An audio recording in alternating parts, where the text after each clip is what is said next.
That was amazing. That was a great way to start that.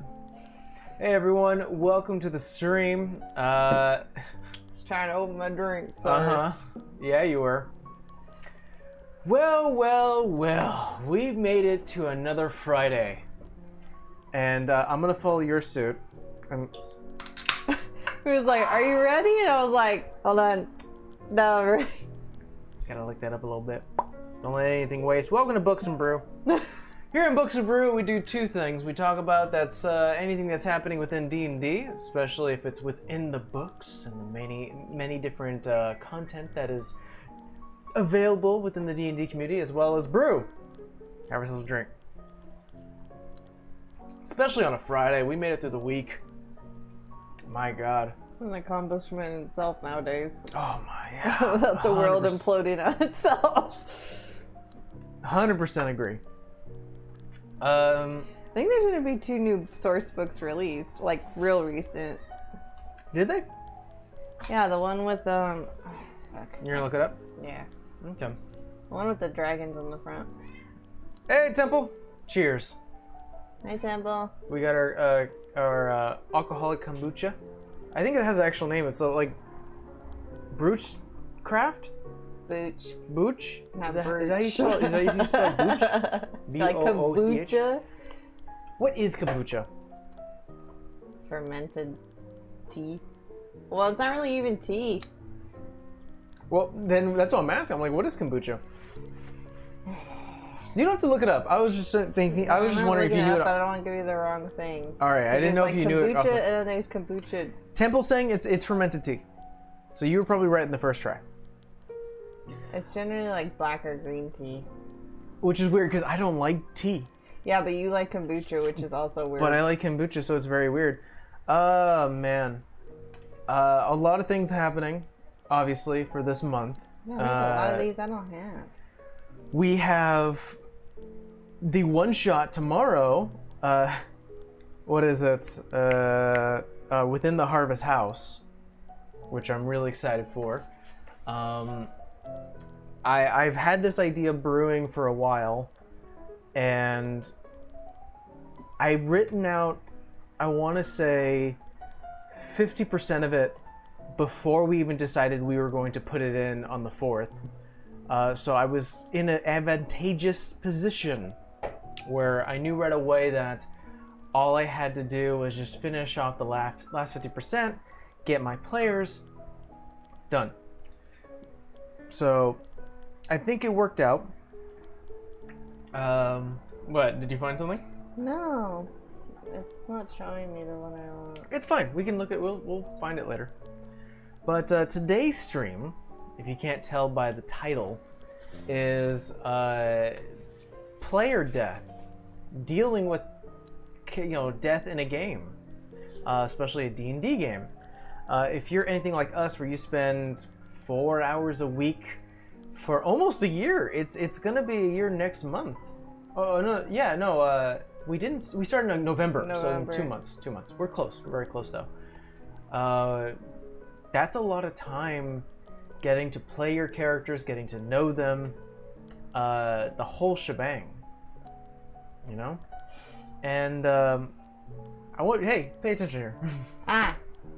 Fizzban's Treasury of Dragons. That's the one. I'm happy you found it. I was like, I know it has something to do with dragons. But yeah, I mean, that's a lot of time playing as your character and getting to know them and seeing what they like and don't like, and just seeing them grow as a character and you doing it so as a person, and then having that taken away from you. Which is funny because I feel like this month, maybe not technically this month because we just started it. That's 30 days. That's 30 days we've had 3 character deaths. At least between campaigns. Yeah. Rolly went down on your trek to Mirabite. Twice. Went down, you revivified him. Then, during the fight with the demon within Mirabite, within the sunken sea cave, his soul was taken, he died. Was he dead or is he just stuck in like limbo? Dropped to 0. Yeah. Drop to 0. No death saves because your soul is gone. At that point, your body is dead. The soul may like any other character, your soul can die. Your body will die, and you can have like a minute to revive them. Obviously, it's the same mentality. So he did die.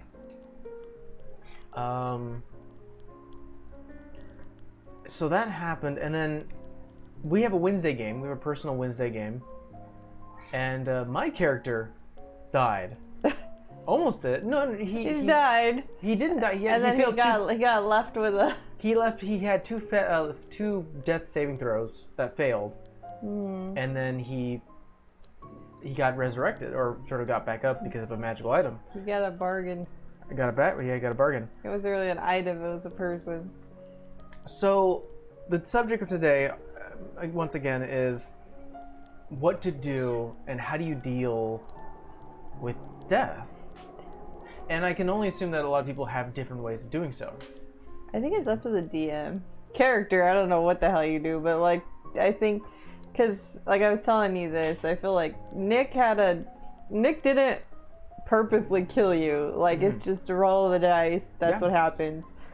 And I feel like, I feel like most DMs are like, I don't want to actively kill you. I'm going to give you a challenge. And if that results in your death, that sucks, but that's not what my end goal is. But I think there's always like a weird ass method in which that character could be brought back.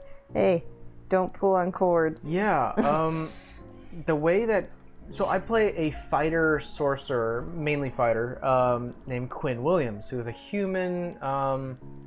basically a Bruce Campbell clone. Talks a lot of shit, can back it up at times, but definitely is a big talker and probably doesn't know what he's talking about most of the time. Whoa. We have He hears us talking. No, our neighbor has a little cat, the kittens. And so they like to do that thing where they look around the corner and yell at each other. They can't even see each other. They just know one's there. Yeah, they just know. Pinks is like, hello! Can you hear me? So, Quinn went down. He was fighting... We were going waves after waves after waves of enemies. Yeah. And what I've learned is Quinn is really good at... Like, if you get past round 8, he starts to dwindle in abilities. Like, I have, like, shields, and I have reactions and bonus actions and all these things that I can expend at once. And then once they're all gone, Quinn is a squishy meat cushion who's he can tank a bit of damage, but it's slowly gonna drain him until he's dead. So I was pulling my hair out, man. Oh yeah. I was sitting there going like this because I was like going over all my spells, and I think the caveat was that we were the way the DM split this field essentially like 200 feet. The party was split, but we were together, but like there was 240 feet. So it was like there was no way spell, dash, or anything that I could like get to you. Yeah. You're a druid. You're not a monk, not a rogue. I mean, I'm an earth elemental right now, but still, yeah. I mean, rogues and monks are the ones who are the quickest. So you're not those. You didn't have the mobility to do that. The rogue tried and then got whacked. Well, yeah. The rogue tried to give you a healing potion and then just got... So, yeah.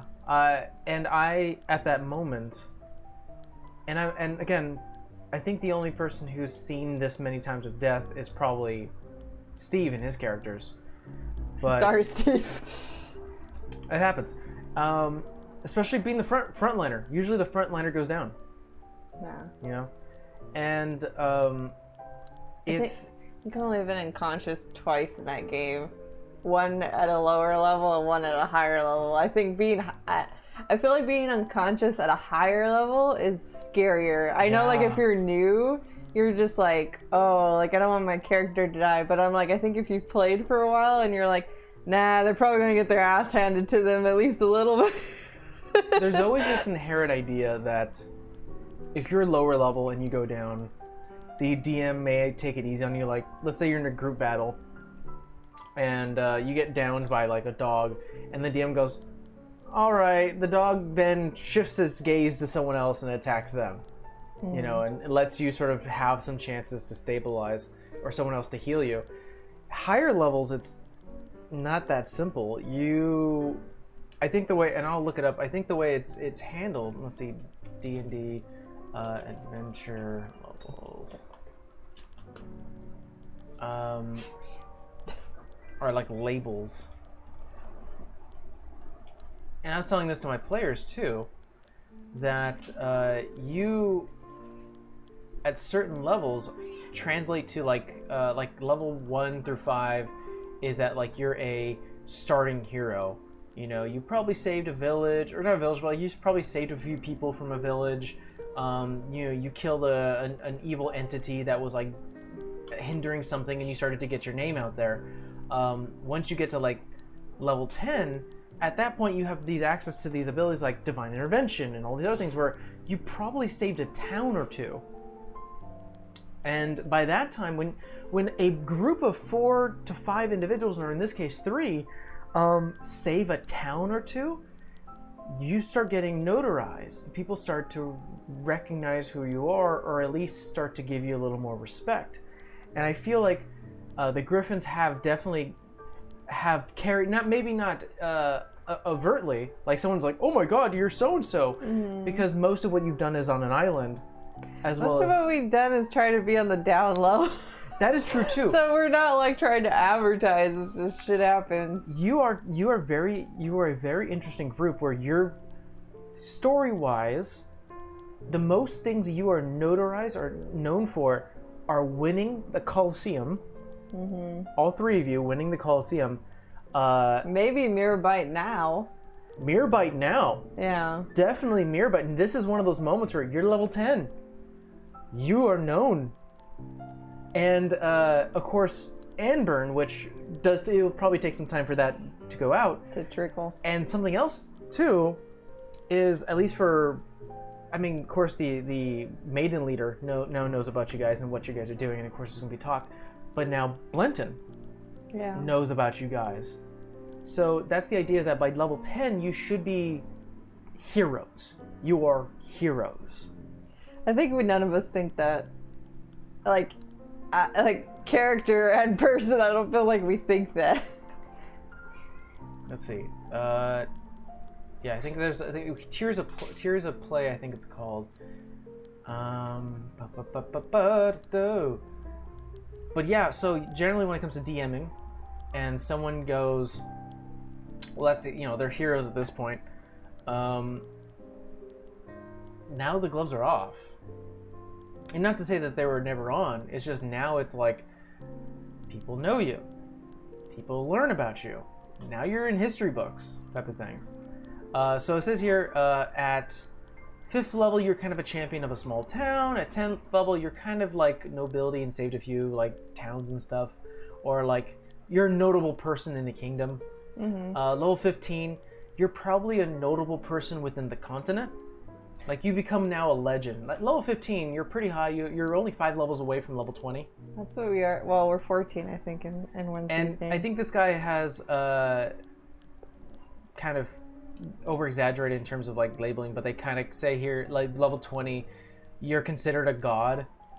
You kind of are, man. You kind of especially fucking moon druids. Like, there is unlimited wild shape. Like, you're gonna have to go through a lot to kill that bitch. I mean, if you were a level 1 fighter and you met a level 20 druid and you saw what they can do, where they can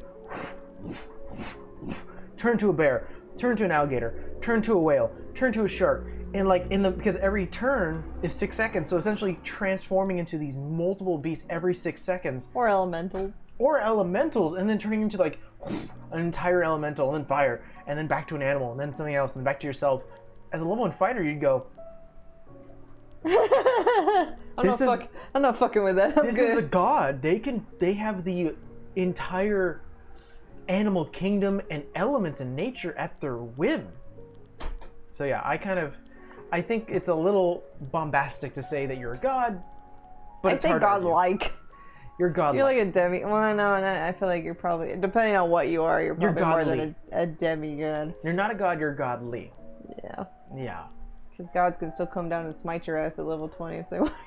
So, I know that, at least from what I read and what people have said, is usually by the time you get to level 5, that's when DMs go, okay, death is a thing now. Yeah, it's an option. So, generally before like level 1 to 4, you're kind of giving them challenges that won't necessarily kill them, and even if they get down to 0, there will be something to save them. You know?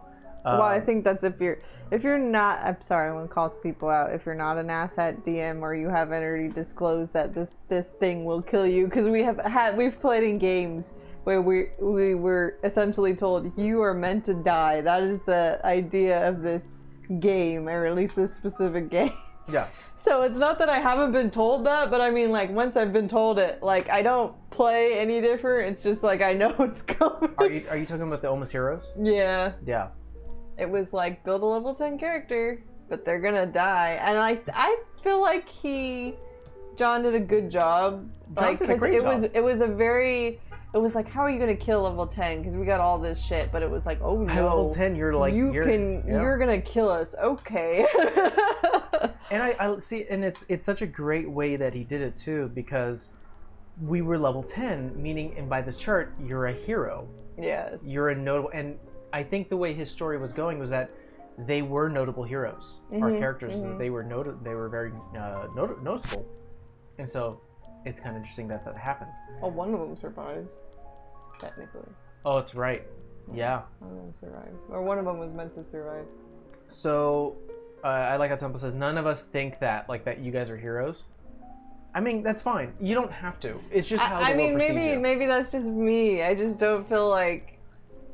I think character-wise, Vera is now it's out in the open that she wants to be her god's champion, but she still thinks she's baby stepping. I don't think she realized how far she's gone, and Amber just thinks like, yeah, we're probably there, but like I don't see it. I would love if I had the ability to grab you guys as players from when you guys were like level 3 and bring you in to meet your level 10 selves. It'd be like, what are you fighting today? I'm fighting a couple of goblins and blobs. Because remember, you fought that when you were like helping, when you were moving up to Isenby. Yeah. And now if they were to ask you what you're fighting, you're like, oh, we were fighting fire giants and genies and fucking leviathans. I'm like, it's true that players are known to like think like, well, there's always more to go. There's always more to go. There's even a bigger challenge. I think when the challenge gets interesting, not necessarily that you gotta have this fucking OP monster. Maybe it's OP in a different way, like not necessarily like hit points, but what it can do, or like how it's introduced into the story, where it's just like, I hate to call you out, where it's fucking traumatic for most of us, like to experience it, or at least for one person, and by proxy, the rest of us are traumatized. Death is traumatizing, you know. I know maybe we haven't really discussed it, me and Steve, but I feel that he is playing his character, though a bit standoffish at the moment, correctly. He's gone through 2 deaths. Yeah. And it's shaken him a bit. And so, obviously, I think I mentioned something to you before, and I don't want to get too into it, but like, there is going to be like more role play moments because of that. And for good, obviously, because you can't keep. I feel like I've been traumatizing my players constantly, but that's just because the where you were. It's not that I'm like, oh, I can't wait for them to go here. No, I know. We were literally in like a den of a soul gem that belongs to a lich that has a crazy guardian. So I mean, it's not that we shouldn't have expected that, but I mean, like, I feel like even. We've all played with you, like, we still fucking see it coming. Like, we know it's an eventual reality, but when it happens, you're just like, oh, fuck. I mean, I'll say this. I'm happy that the last session we did was downtime. Yeah. You guys got back to Alrak, and you got your house and your bar, made some deals, talked to some people, learned some things, made some friends, and then did all your shenanigans. That was insane. Which is actually a good segue to, we were talking about death. I want to try to get back on track. Yeah. your entire character Yeah, her backstory was based off, or not based off, but surrounded about this one death. Well, I mean, her tragic thing, her reason for going Yeah. out or leaving where she was and then doing all this was... It was surrounded by this one death, this death of a loved one. Yeah. And now you've worked through 38 episodes, 37. and you finally have the power to, and by a lucky roll on the second try, you brought him back. You brought this individual back with the power of divine intervention. Yeah. Which I gotta say is like almost perfect, right? And For this, yeah. yeah, it's almost perfect. So I was banking on the fact that I probably was going to do this to level 12. I don't know why. I just assumed my dice were going to hate me. Because I was like, well, she's probably not going to do it to level 12. And she's probably just got to be resurrection. And it's probably going to wipe her. So she's going to have to, like, go home, tell people, FYI, this is what I'm doing. Like, you're probably going to have to carry me out. Or, like, just watch me. Because I can't cast anything after a certain, like, after this is done. yeah, I totally didn't think, like, oh, you know, she's gonna do it at fucking level 10 the moment she has it. And then when we were talking about what do you want to do for downtime, I was like, I mean, are you gonna let me roll 14 times because she has 2 weeks? And you were like, yeah, because she has 2 weeks. Like, would do it every thematically. day. And I'm like, here we go. and I guess we should we tell, like, I mean, we'll say it again.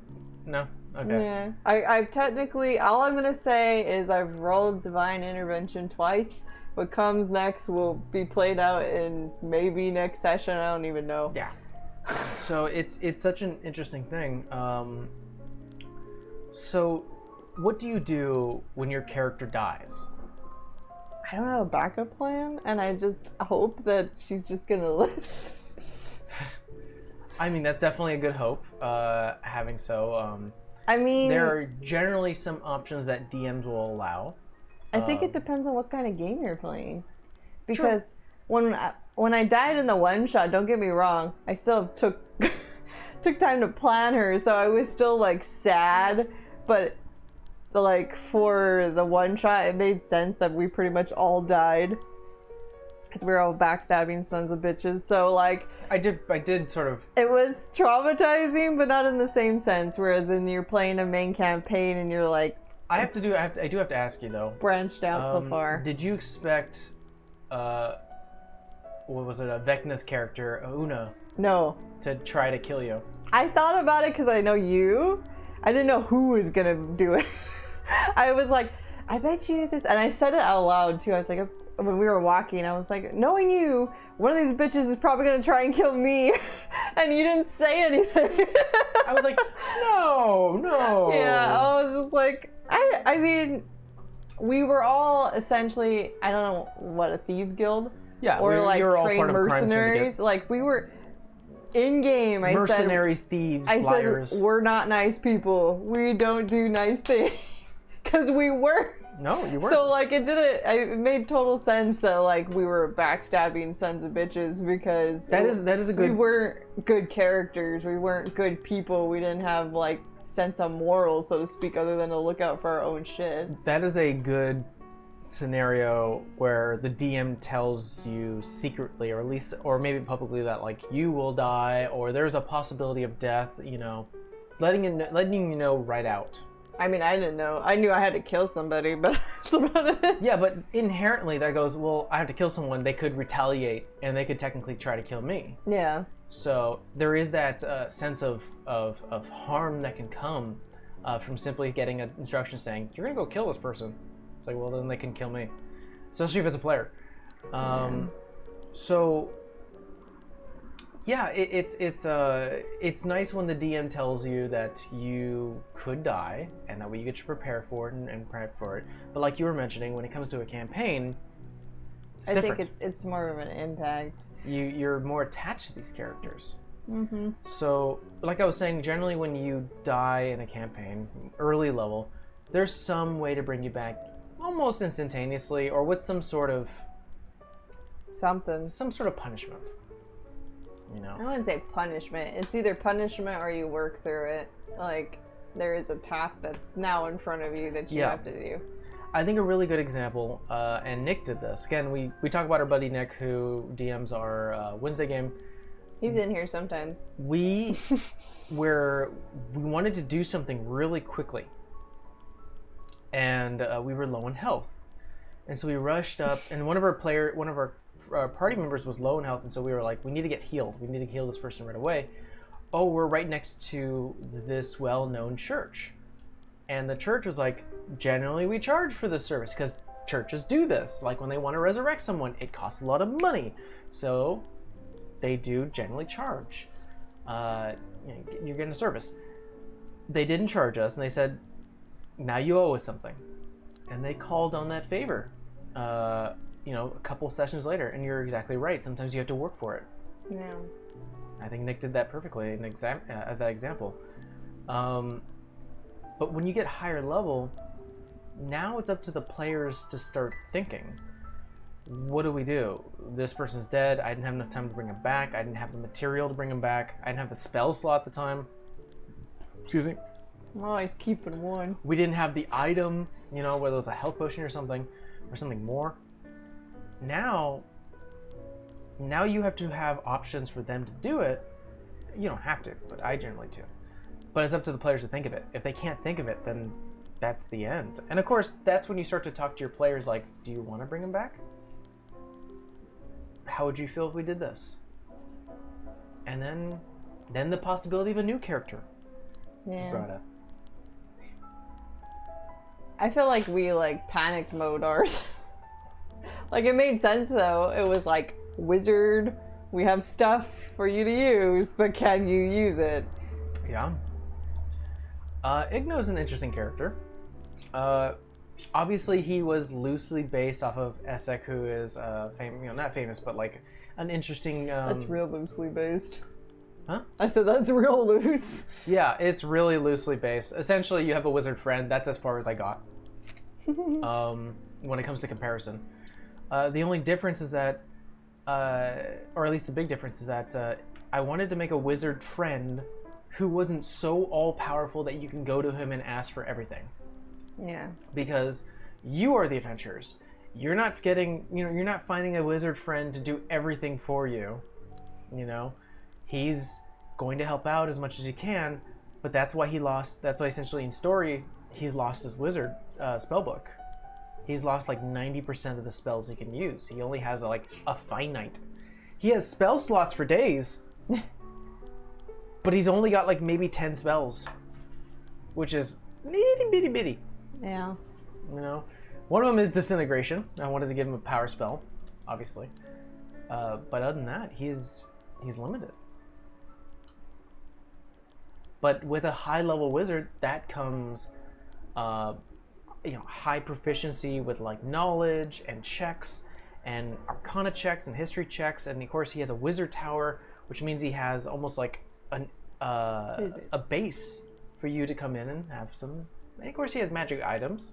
You saw where he brought the crooked wand that opened up. I literally called it the safe wand, where this crooked thing that cut a hole into reality to make his safe. Yeah. It's a safe within a safe that is only activated by a magical item that is attuned. So it's he knows. He's a wizard. Wizards are generally fairly eccentric. I love them though and their squishiness. Yeah. It's you're great. Just stand behind me though, because yeah. If the wizard can go first, he feels better. Squishy. If he goes last and he's just getting bombarded with hits, he's like, oh, this is horrible. But yeah, it's death is interesting. It can bring out role play moments like how Rolly's going through right now.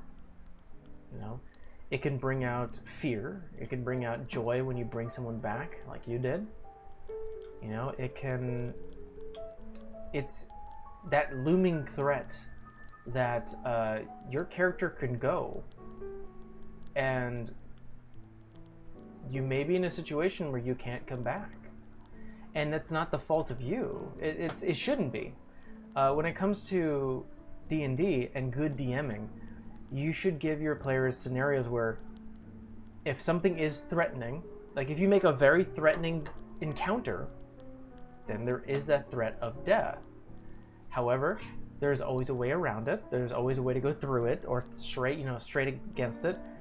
It's up to your players now to either roll well, be smart, plan things out. Hear that dice? Roll well. Yeah, I mean, again, it's all about luck too. My Gina is big now, but it's not as filled. It's just because it's a little flat. It doesn't have as many dice yet. But yeah, it's like tomorrow, I have no idea what the fuck. We're all weird. So tomorrow, I mean, I've tried not to be attached to all my characters for one shots because that just happens. And I had to choose between making her a little beefier or like upping her, let's just say, charisma for her spellcasting. Hi, Tina. She says, that's right, there is something so many... That's right, there's something so many players forget. And, I don't know. She croaks. She's got one chance. You guys are level 4 in tomorrow's one shot. We squishy. You are squishy. But again, as we mentioned before, once you become level 5, you're kind of getting close to that where you are like saviors of a small town. I only gotta miss their saviors. Maybe Titan's character, but not... Probably not. The rest of us cluster, you know what's. We're not... You guys definitely chose some interesting characters all within the same circle. It's very weird. Yeah, we were prompted, but we all got it the same narrative, I guess. You didn't discuss it with each other. We were all in agreement, so this is the shenanigans that was going to take place. I don't know how you guys came up with all these characters who were essentially in the same circle, but all different, you know? All I'm going to say is, without giving, this is very vague, but we all have our very own unique quirk. Whether it gets to come out or not, I think Titans will show, but we'll see. Yeah. So I'm interested to see how it goes tomorrow. So tomorrow is our one shot within the Harvest House. I always have to say it that way. I have to. Spooky. Well, it's not spooky. It's meant to be gory. It's so gory. Fair. You're gonna have to put a warning. Gory little tale for our players. Yeah. I'm interested. I've described gory scenes before. I think the goriest, maybe not goriest, but maybe the spookiest scene is when you guys were in the Blake Manor and you're going from tube to test tube, and there was the little brother who was this grotesque collaboration and implantation of like different body parts, and like his head came up and within the socket came two like little antennae. And I think I was more creeped out. Gore doesn't bother me, so maybe that's why, but like I was more not creeped out and impressed with like when we were in like me and Temple, when our characters were in that room and all the animals started like laughing at once. I was like, oh shit, we gotta get out of here. Yeah, where there was the because you were like, listen, and we're like, listen for what? So we're like this, and then we were like, oh crap. Yeah, the open chest and ribs of like a hunted deer for like game, sorry, and then like a severed pig's head, and then like a chicken's body. It just like all start to and then like a crooked smile and start to laugh.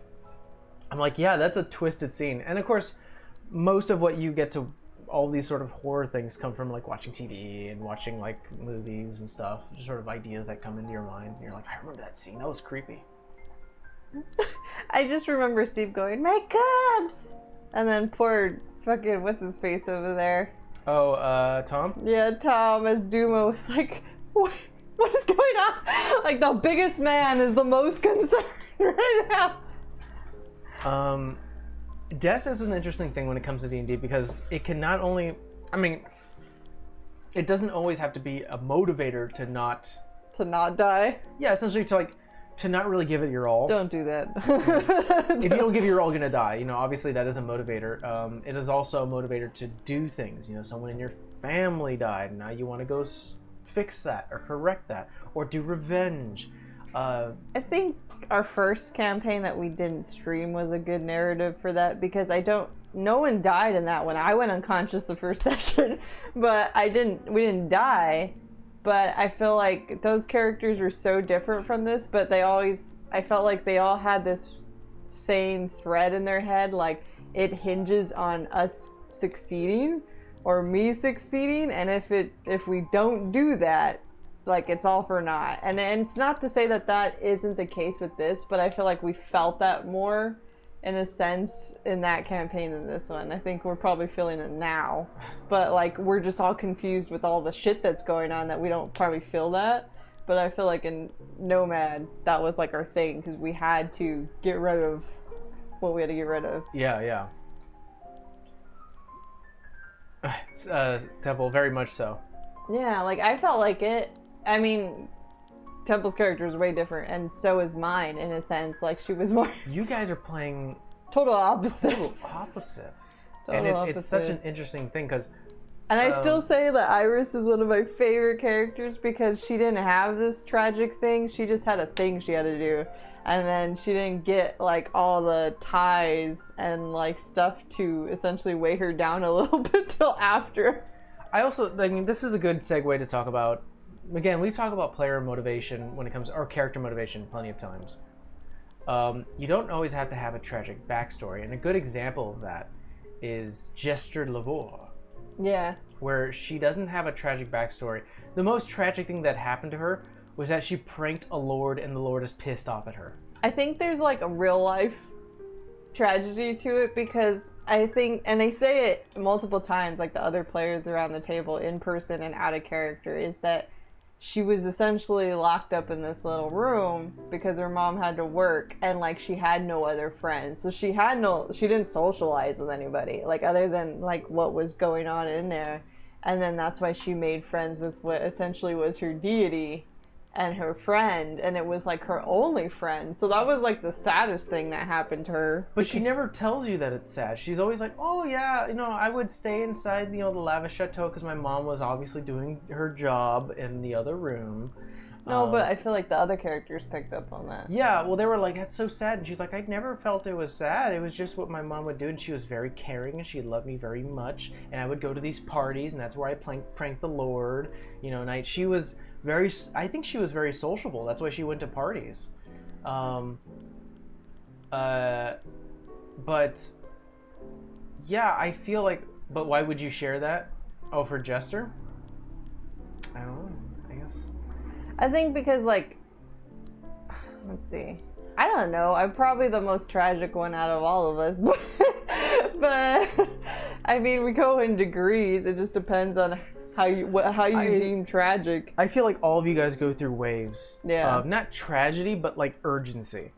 Obviously, Rolly had his, like, rise of urgency when it came to, like, the cure is in my grasp. I have to go talk to Moscow, and then I have to go convince him, and now he's got to work on it, and now he's got it. Now there's something different, and now it's made it into finally, and I have to go across the way to stop the fire, and it was this sense of urgency. And for you, it was like, I got to find out more about this asshole woman. Oh shit, she's doing this. Now I need to know. She's over here. I got to go stop her. I found out too much about the asshole woman, okay?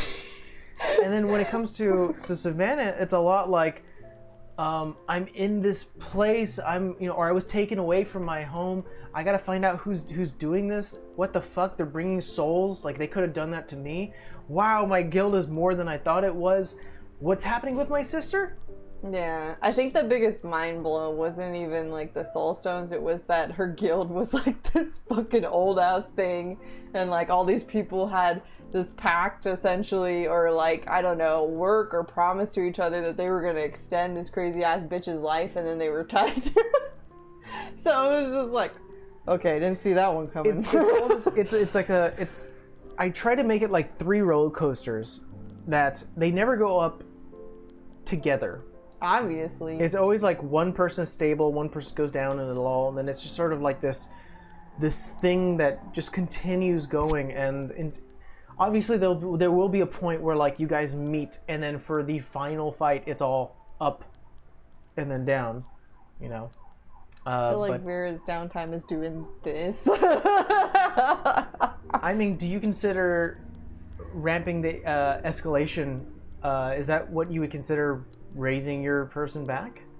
Or would that be like more of a calming, like, I'm finally I feel like it's an accomplishment, but we talked about this. It does put other thoughts in her head because, I mean, she's watched him die twice, so she doesn't want to watch it again. She doesn't want it to happen again. So, like, I don't know. I made that character, it's very much on her shoulders, I think. I think another thing to think about when it comes to death in D&D is when a player is okay with their... Well, yeah, when their character dies. Like, okay, he died. I'm done with him. You know, and there's a lot to think about because you're not the, and this is something to think about, you're not the only player at your table. Yeah. Your friends have probably made, well, friends, their characters with your character, or maybe there's a relationship going on, or maybe there's something bigger that they wanted to see you finish, you know, or they wanted to help you. Maybe they promised to help you finish a thing. And when you kind of like go, and it's not bad to say, I don't want to say discourage people who don't want to play their character anymore and want to try something different, but it's a lot to take in when you go, all right, I think we're done. Because then you have to, like, all these things have to go about, and the DM has to go, well, that's a lot of open strings. Well, let's see if we can patch those up. I think Critical Role did it pretty good. I mean, dramatic as fuck, don't get me wrong. But, like, Sam's character, I think Tina knows Critical Role, but for all that don't, there essentially was this character in the campaign that had died several times and was resurrected several times. And he got to the point where he was like, you know, we do everything for everybody else, and you never do anything for me, and all I am is this funny character. Oh no, he I think he died twice in that time. And Yeah. The reason why he wanted to leave is because they brought his daughter in it. Yeah, and he had this estranged, yeah, but I'm talking about his overall rant. Like, his daughter, he didn't want her to know anything ill of him, and he was, like, she's the reason, one of the reasons that he was able to come back in the first place. Yeah. But he just didn't see it that way, and just thought the whole group was selfish, and that they pointed out various reasons about how that was. Yeah, he's like, we did all these things for you, went to hell for you, and then I tell you to do one thing and you do it, and I tell you not to do this one thing and you do it anyways. Yeah, but I mean, he didn't see it the way they saw it. Yeah. And so his character left in this dramatic thing, and the whole group was very sad about it. And he brought this new character in a story arc, and then ended up switching back. So I don't know if, like, he thought maybe this is, like, thematically cool, or, like, let me play this character for a little while and see if, like, this is the person I want, or maybe I do want to bring back that other person. Like, that's a... Player-wise, it's like a mid good character. It's a good way to test, like, are you really done? Are you really want this new person? Or maybe not. I mean, story-wise, you can definitely, like, I feel like this is why I don't want to divulge too much. You can't. And We're still playing. I know. And I'll talk about a little bit about it, and you can tell me to stop if you feel like I'm going too far. So interrupt me whenever you want. Uh-oh. But Vera, her fiance's back, and you guys are going to try to get married. So he's going to be your husband. And I know for a fact that Vera wants to finish a few things, you know, and once those things are finished... A few things? One of them's a big thing. Well, regardless, you know, in a list. Yeah. Yeah, they're big things, but it's a list. There's a small list. Would Vera continue to adventure and risk harm if she could technically say, we can end it here and I can live with my husband, whom I've been working to get back and I have not seen him? I think we talked about that part. Again, you could tell me to, like, we can say, I'm still thinking about it. It was a hypothetical. Hypothetically, if she felt like she matched, or her god told her she matched this role she wants to hit, she would go back home, but knowing that she could probably be called up at any time because she has reached that status, it's like, hey, I need you to go do this thing. And she would probably ask him to come along with her, especially given now that he has these powers that fucking blew my mind through her. It's like, it's like, why wouldn't she bring you? You know, like, so she probably understands that if she does obtain this, like I said, things change. I said through the campaign, things may change her mind where she may not want to bring him back. Obviously that didn't happen, but I mean, if something divvies from that, then I may have another answer, but for right now, she's just like, we're gonna do this together, whether we're at home or I have to go back out there if you're willing to accept that. Yeah. But I don't think she would ignore if something needed to be fixed. I feel like that calls too much to her to say, I'm just gonna ignore you, turn off and hang up. Well, no, what I'm trying to say is, you know, let's say... It's a balance. It really is. Like, would there ever be a like, let's say Vera almost dies. We're keeping on the theme of death, obviously. That's today's episode. Vera almost dies and she's brought back to life. Would that change her mentality? Would she go, I could die now? I think she's always thought that. And then all that work was for naught.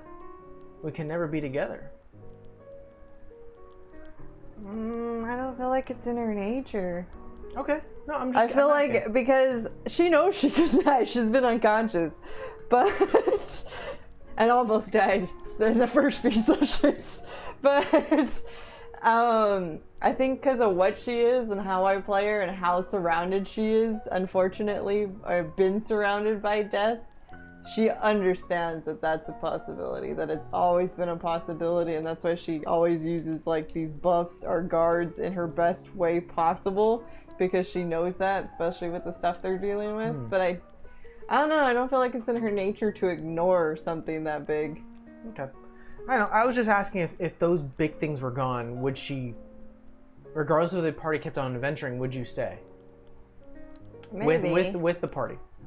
Oh, no, she'd probably go home. But then, like, I told you it's contingency if she had children, then she'd be like, yo, I gotta go take care of that. I feel like it's an interesting idea where... You call me up when you need me. I feel like it would be one of those moments, a lot like Scanlan, where you'd probably make a mid-character. Yeah, You know? Maybe for a little bit. I don't know. And then when it comes down to, like, something that has to deal with Vera again, you would switch back. Yeah. Like, don't get me wrong, she does want to have time with Uthiel, but she's very much... I think nobody knows that, but one of the biggest reasons she brought him back was, like, you're my biggest ace in the hole. Like, I love you, don't get me wrong, that was my goal from the start. Can't live without you type deal. But there's a contingency to that, is you know what happened, and you know how crazy the person is we're dealing with. And you have a reputation that could help us. So it's like, I need help. I think another thing, I mean, to be honest, and I think Nick asked us this at one point when we became like level 13, and that was how do you feel? Essentially, like, why do you keep adventuring? Oh yeah, he did ask us that. And it took, I think I told you this off camera, it was like, it took me a while to think about that. I'm like, why does Quinn continue adventuring? To be honest, like, out of the four of us, I feel like only Rallius and Kara have actual reasons. And I think that Thea could walk away if she really wanted to. I feel like Quinn could walk away if she really wanted to. But if I overanalyzed it, all your shit with your book, like, you can't walk away. And, like, everything that's been ingrained in Thea's life and the reason why she's lost people close to her also has to deal with the shit we're dealing with. And she wants that renowned fame, so she probably wants to get rid of this problem. So she has that title and, like, can sleep at night. Yeah. But I feel like, I mean, I thought Kara was going to be done when we kind of went through her arc, but she's totally not done, because I said she wanted to be this humble ass princess / queen. So she's like, I serve my community at home, but I'm not done here because I'm so ingrained in it now. Yeah. And Rallius, like, he's so ingrained in it because of his god or his entity that he worships, is like, you're not done until I tell you to. So It's funny though, because I was thinking about it for a while, and every character within our Magic at Mosted campaign has a reason to stay home. Yeah. I mean, Well, I think this is like the first time that we do. there's a few boxes that need to be checked, obviously. You know, I introduced a few things. Rallius wants to compete some more. Wrong campaign. Oh, sorry.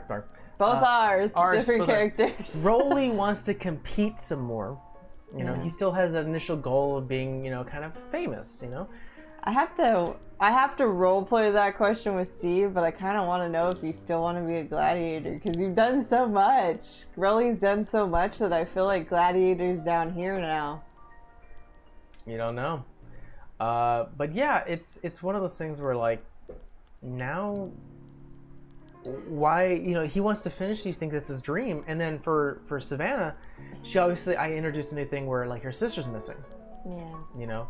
So once if she ever does complete that checkbox, whether she finds her or not, now it comes to a thing where she can technically stay home and continue working with the Thieves Guild. I think we've all gotten to this weird ass point where it's like a not spoken rule that, like, our own shit, like our own backstory and our own problems, like our individual problems, have gotten so wrapped in, like, the main issue of the campaign that we've all, like, just had this weird silent agreement in our head, and correct me if I'm wrong, Temple or Steve, that, like, we're gonna fix it. Like, we're killing ourselves right now to fix it, some of us more literally than others, but it's just like, I don't think that we could go home and feel okay, like, if something drastic would happen and we knew that we could have fixed that, and now, like, even more people or our own families are even more in trouble because we just sat here at home thinking it was gonna be okay and nobody did anything about it. Like, that's how I feel. That's possible. I mean, that's absolutely. I mean, there's this sense of duty now and responsibility. You know, you have all this information, you know, and you've learned all about all this stuff. So now there's, like, this internal responsibility of, like, I could do something with it. I think we talked about that too, because I was like, yeah, she's gonna hopefully get married and have her husband back, like the person she idolizes the most, honestly. But at the same, other than her god, at the same time, she's like, could I really stay home and pretend like I'm the happy housewife or I'm the happy wife, knowing that, like, I have a sibling coming, knowing that I have a family and his family and, like, troops and towns and the other people I've interacted with, that, like, that may all be gone. Like, if I didn't do anything, if I just stayed here, like, I don't think Vera would feel like her conscience would just melt, essentially. Yes, Temple says, yeah, at that point there's, like, bigger issues to deal with. Also, there's that bastard that tried to kill me. Yeah, that too. You know? The bastard's tied into the craziness too. The Sandman. So it's just like, I don't know. I mean, even if we weren't all like, I honestly don't know everybody's alignment. I think I'm neutral good or some shit. And I feel like Steve may be a chaotic neutral. yeah. I feel like I think maybe Savannah may be a chaotic good. Yeah, I could see that. You know, she's obviously she stole, but she knew she was going to give it to her family. You know, because that's what runners do, is they collect all, and I remember this is what the backstory was of the runners, was that, or at least the jobs that her clan would do, is that they would go out, do jobs, collect things that were valuable and shiny and you know, things that they can get money for, give it back to the community for them to sell and pay and do things. With the exception of the cup, man. Leave the cup there.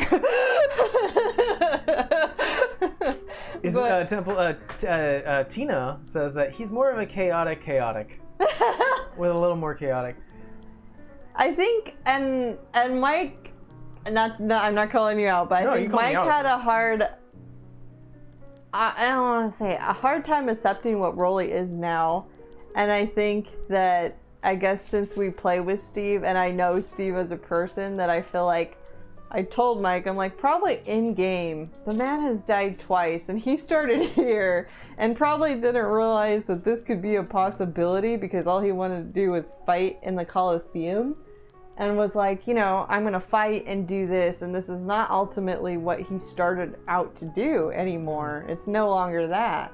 It's like dealing with way bigger literal demons at this point, and it's just like, he probably doesn't know how to handle it. He probably doesn't know how to handle dying twice. And therefore we get this, no offense, Steve, emo version of Rolly, because he's just like, I don't know what to fucking do. This is not what what I wanted to do when I first started. I've said this once before, and I'll say it again.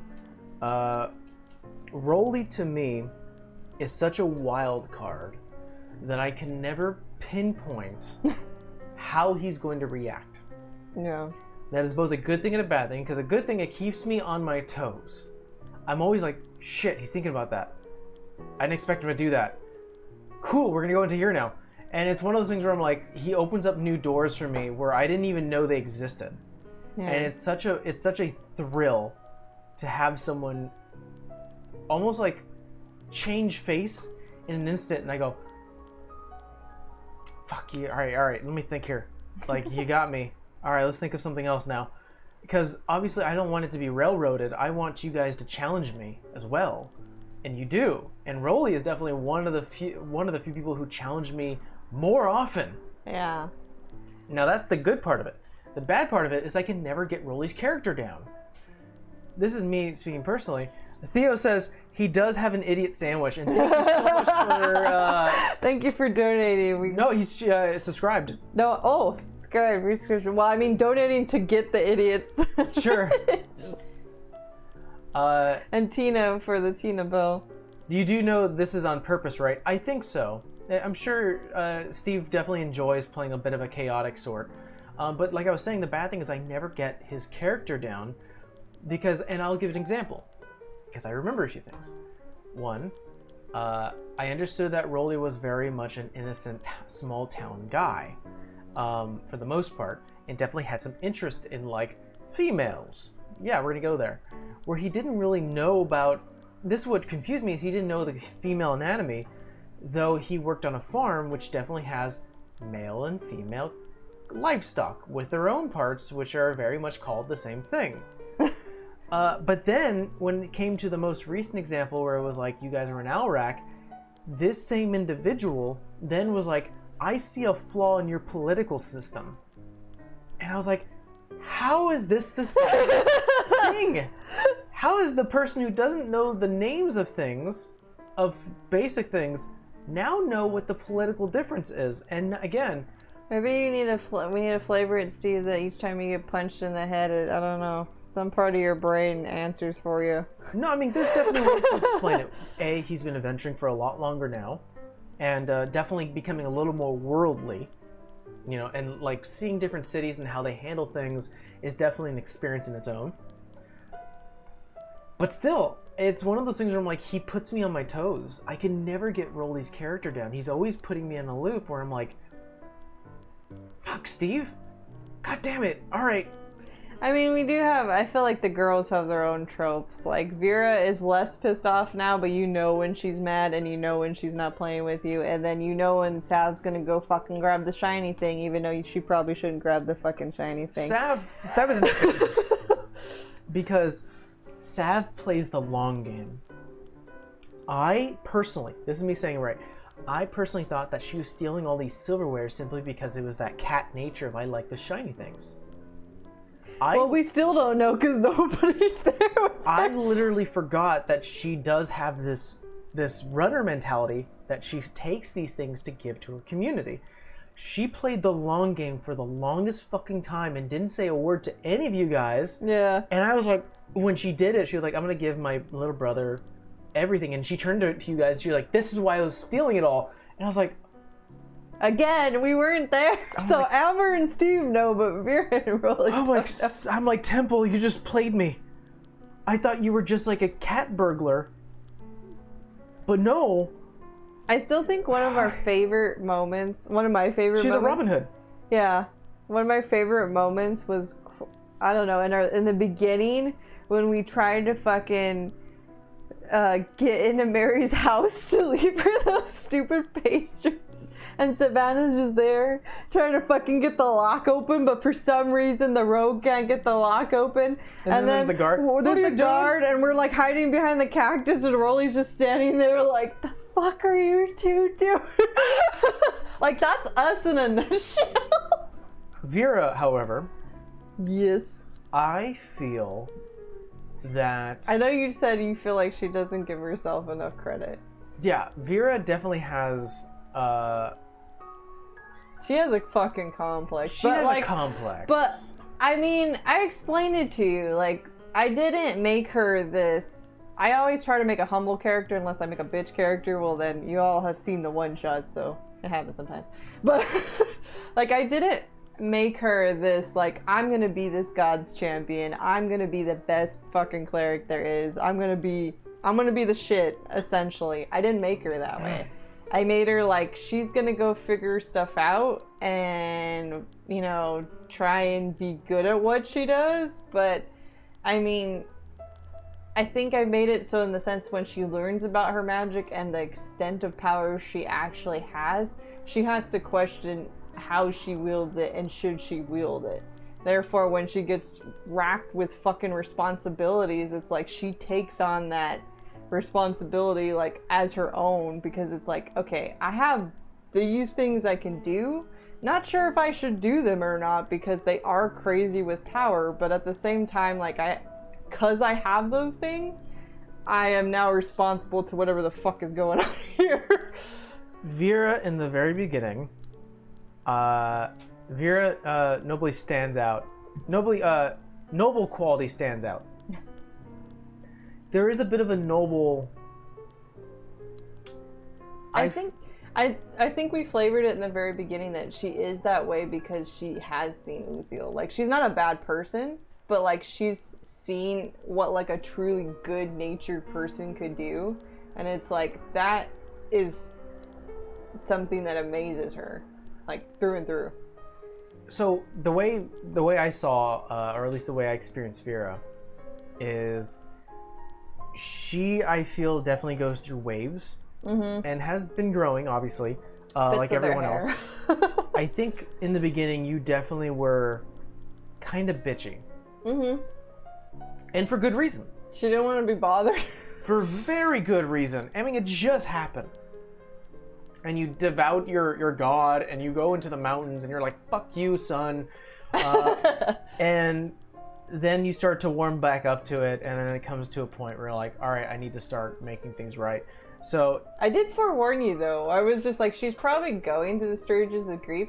She's never had to go through it before, but she's fucking pissed. So the beginning of early Vera, definitely I felt was very bitchy, standoffish, wasn't really accepting, like, but was like, almost like begrudgingly like going along with things to make sure that she can travel safely. Yeah. And maybe these people who I'm hanging out with now can probably this guy's pretty big, she's pretty quick, I can keep him alive, they can keep me alive, let's continue. Then when you started to trust the party, then I felt like it almost became like you were the moral center of the party, because obviously this is still pretty early, where like Rolly's still a bit like of a unhinged barbarian, finding his way.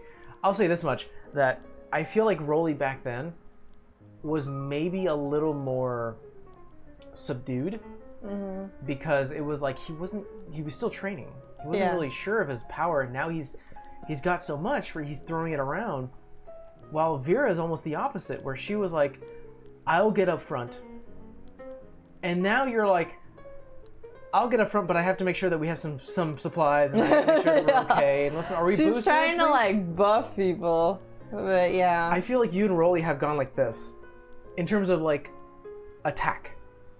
You know, and it's pretty funny, because I feel like Vera back then was like, this guy's talking too much, he's being an asshole. Can I incite him? Is he being, can I, like, almost like you wanted to get into a fight. You're like, who is this fucker? Yeah. Who's this guy? I did And- put a mace through the mayor's desk first go. Yes. And Rolly was like, "Whoa, what the hell is this bitch problem?" And then it started to go like this, and I feel like it's an evolution of the characters, and I love it because it's you can look back and go, "I changed. You know, I'm no longer that same." I feel like because she's realized that, I mean, in the moment, that was like the biggest thing that happened to her, and we made it that was her arc, like her story arc. Like, that was the biggest thing that fucking happened to her. It wasn't that she was in favor with the gods. It wasn't that, like, her family, I don't know, something happened to their family. It was that she lost this person. So she was very much like, my world centered around this person, still is, but like in a different way now, where it's like, that's not the only thing that hinges now. It's like, I got bigger things to worry about in addition to that thing. You know what I love though, when it comes to the party, What? Rolly and Savannah. Still, when it comes to talking about the party, the first people they mention are themselves, because they've been together way longer than you. Mm-hmm. You know, so I remember there was a moment where Rolly was like, my friends, me, Savannah, and Vera. It's always, and it makes so much sense because they made the connection first. Yeah. You know, and they have each other's back. They have your back, obviously, but it's always that first thing on their mind where they're like, she came first, so Savannah, Vera, and then maybe Moscow, and then Gina, and you know, other things. But I like the fact that there's still, even today, there's still that dynamic where Savannah and Rolly still go, partners, right? Yeah. Like, yeah, of course we are. Well, because her partner's literally somewhere else. That's who she deems her partner. Yeah. So, I like that. But Vera, I want to get back on the track when it comes to death, and I want to talk about one last thing before we take off today. And that is character replacement. You know? No. I don't think there's a character I wanted to replace, so I don't feel like I'm a fair judge character, but like I wouldn't want to do it. I'd be hell-bent on bringing them back. I definitely would. I could talk about it. Of course, because I play Quinn. I have planned for Quinn's death. Yeah, I know you did. I have some snippets of ideas of. There's some like story beats that Quinn hasn't touched yet. And I've already thought about what are going to happen to those story beats so I can help out the DM. Like, hey, I'm thinking that once I die, this happens. And that'll cover this story beat, this story beat, and this story beat, and this story beat. And now you need a character who can do this. Well, that's what I'm making. I'm making a character who can do this so I can fit in just perfectly. So I think one thing with Quinn, though, is that character-wise, since I do get to play in this one, and I don't know if Steve feels this way, but I feel like we've been through so much, and Kara hasn't even been there for all of it. Like, you know, she came in, she's been there for a while now, but like, you know, she's not, originally was not part of the group. And it seems like, I feel like that group would have a hard time letting somebody else in as closely as they did Quinn, because in that campaign, like, we don't know who we can trust. There is some people that we do let in because we do need help, but it's just like, we don't let them know everything, and there's very few that we do, and it's like, to introduce somebody like to that dynamic, I feel like would be hard. I can let you in on a little idea what I have. Essentially, the book would tell you to do who to find. Oh. So, like, the book would fall and go. Would we trust it though? Because that's an evil book. Well, I mean, you don't have to trust it, but essentially, you would end up. It would say, "Find this person," and you would run into them, and it's up to you whether or not to engage with my character. And obviously, I would make like a backstory that like had, you know, and I was thinking about like has nothing to do with the Black Pages, but maybe was affected by it, like not like personally, but maybe like almost like how the Black Pages. By the way, within our Wednesday game, the whole game is basically centered around these Black Pages that do like these dark really dark, twisted magic that Fuck corrupts up things. a whole town, fuck up multiple towns. Yeah. And so the whole story is revolved around these black pages and what they're doing. And collecting them and making sure that everyone's safe and sound and whatever.